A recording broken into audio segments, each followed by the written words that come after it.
We have breaking news coming out of Zurich. FIFA President Sepp Blatter is going to resign. He is calling for a new presidential election just days after being elected to a new term. Just to recap the news, Sepp Blatter is speaking in Zurich right now. This is a FIFA colleague. Sepp Blatter was just on stage saying that there needs to be a new president. He is going to call an extraordinary Congress as soon as possible.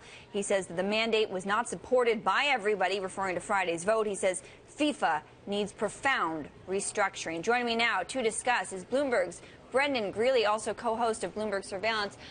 Brendan, for years, corruption allegations have dogged this man, and he has been defiant as the head of FIFA, and suddenly this change of heart. Do you have any sense of why? I don't. I'm as shocked as you are. I am looking at these headlines. One jumps out at me. FIFA President Blatter says mandate not supported by everyone. So there is a political mandate, and then there's just raw power. So obviously he won the politics of the vote. Where is power contained within FIFA? I would say two things. One is you had more people coming out publicly saying he should not be president than ever before. Nobody dared to do that. Right. And when people speak out against you, that's a sign of your loss of power. But I think when we say... And in particular, Michael Platini, the head of the European... Me of all persons. Me of all people correcting your French.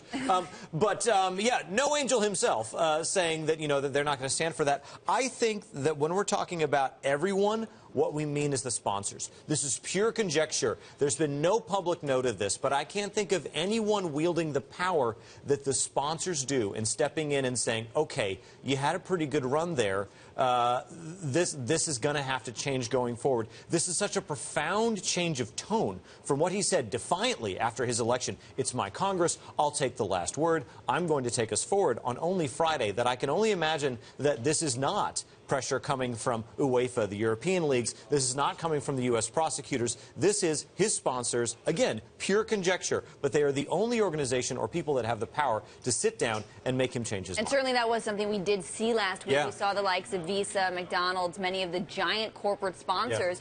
Yeah. And the conversation we were having was, is FIFA just too big to drop?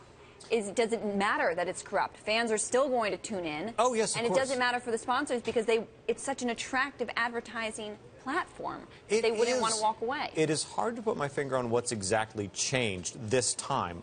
I am guessing that what made this big enough for him to actually change direction or even resign is that this is an actual legal proceedings, right? There have been, that goes all the way to FIFA. There have been indictments and even convictions of various people in the associations around the world. There have been internal hearings that they've had. This is the first real legal proceeding with any weight that goes all the way to FIFA, and I suspect that they know internally. Again, this is pure conjecture.